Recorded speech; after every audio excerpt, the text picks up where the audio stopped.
Hi అండి, welcome to Sandhya kitchen. ఇవాళ వచ్చేసి బూందీ మిఠాయి అయితే చేస్తున్నాను. ఎంతో సింపుల్గా మంచి టేస్టీగా చాలా బాగుంటుంది. ఒకసారి ఇలాగా ట్రై చేసి చూడండి. ఈ కొలతలతో చేసి చూడండి, టేస్ట్ అయితే చాలా బాగుంటుంది. ఈ కప్పుతో నేను ఒక 2 కప్పుల దాకా శనగపిండి అయితే తీసుకుంటున్నాను. ఈ కప్పుతోనే మెజర్మెంట్స్ చెప్తున్నానండి. బెల్లం కానీ ఏదైనా కానీ ఈ కప్పుతోనే చెప్తున్నాను. ఈ కప్పుతో నేను 2 కప్పుల దాకా శనగపిండి తీసుకుంటున్నాను. ఇప్పుడు ఇదే కప్పుతో ఒక అరకప్పు బియ్యం పిండి తీసుకుంటున్నాను. ఇదంతా మనము స్ట్రైనర్లో పెట్టేసుకొని ఇలాగ జల్లించేసుకోవాలి. ఇలాగ జల్లించుకున్న తర్వాత ఇందులోకి ఈటింగ్ సోడా అంటే తినే సోడా ఉంటుంది కదా, ఇది కొంచెం వేసుకున్నాము.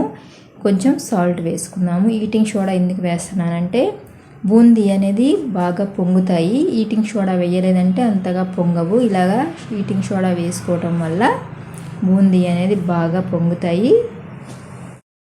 ఇప్పుడు ఇదంతా ఒకసారి కలుపుకుందాము. ఇలా కలుపుకున్న తర్వాత ఇప్పుడు ఇందులోకి మనం నీళ్లు వేసుకొని ఉండలు లేకుండా ముందైతే పిండి కలుపుకుందాము.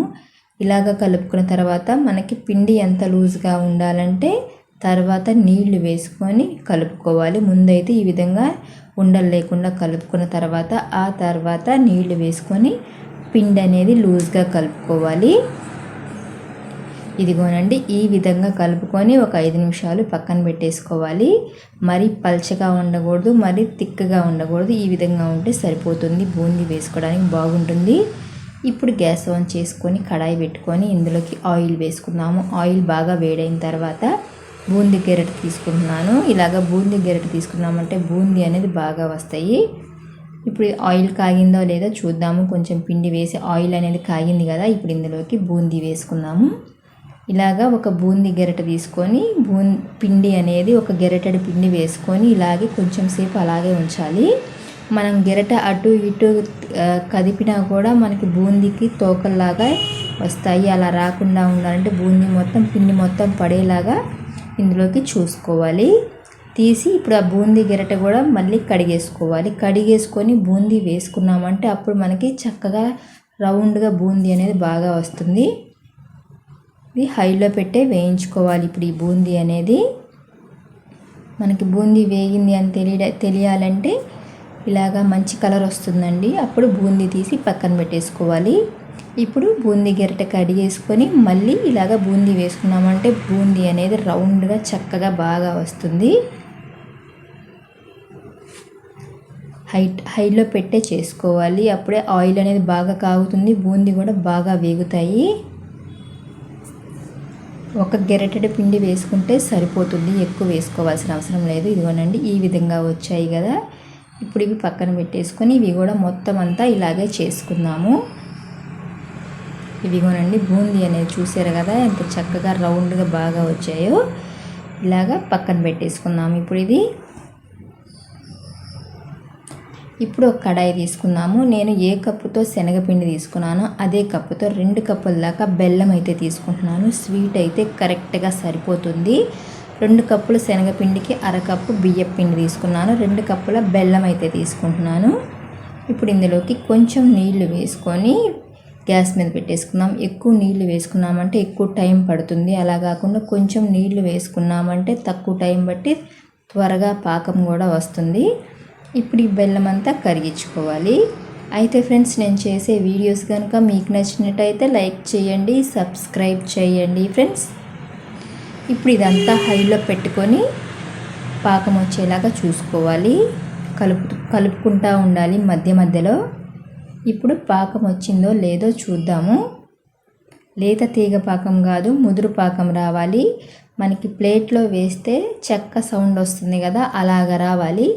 ఇది లేత పాకం వచ్చింది. ఇంకొంచెం మరిగించుకుందాము. ఇప్పుడు ఒకసారి చూద్దాము.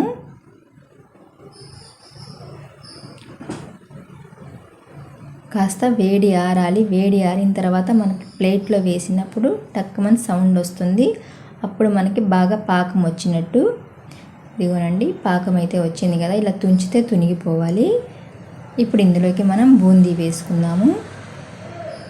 ఇలాగా బాగా ముదురు పాకం వస్తేనే మనకి చెక్కలాగా బూందీ మిఠాయి అనేది బాగా వస్తుంది.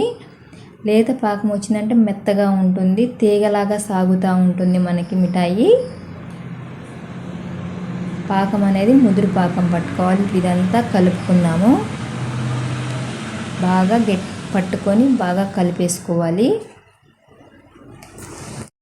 ఇలాగా ఒక బండ మీద వేసుకుందామండి. ప్లేట్లో వేసుకోవాలంటే మనకి సరిపోదు కాబట్టి ఇలాగా ఒక బండ మీద వేసుకున్నామంటే నీట్గా క్లీన్ చేసుకొని కాస్త నెయ్యి రాసుకున్నామంటే మనకి చెక్క అనేది చక్కగా లేచి వస్తుంది తీసేటప్పుడు. ఇప్పుడు ఇదంతా వేసుకొని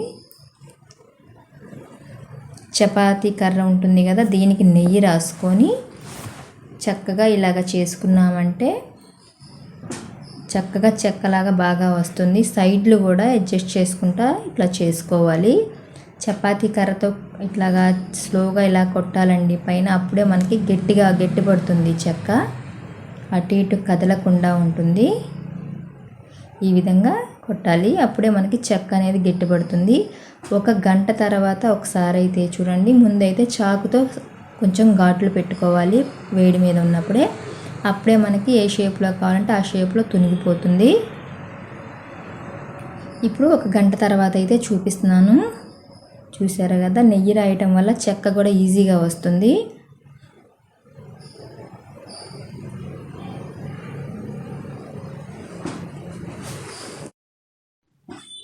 చూసారు కదా, బూందీ మిఠాయి అయితే రెడీ అయిపోయినట్టే.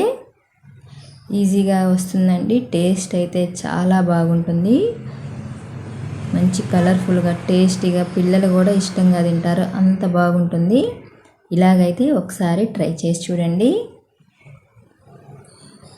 చూసారు కదా, టేస్టీగా చాలా బాగుంటుంది. ఒకసారి అయితే ట్రై చేసి చూడండి. ఈ వీడియో కనుక మీకు నచ్చినట్టయితే లైక్ చేయండి, షేర్ చేయండి, కామెంట్ చేయండి, సబ్స్క్రైబ్ చేయటం మాత్రం మర్చిపోకండి.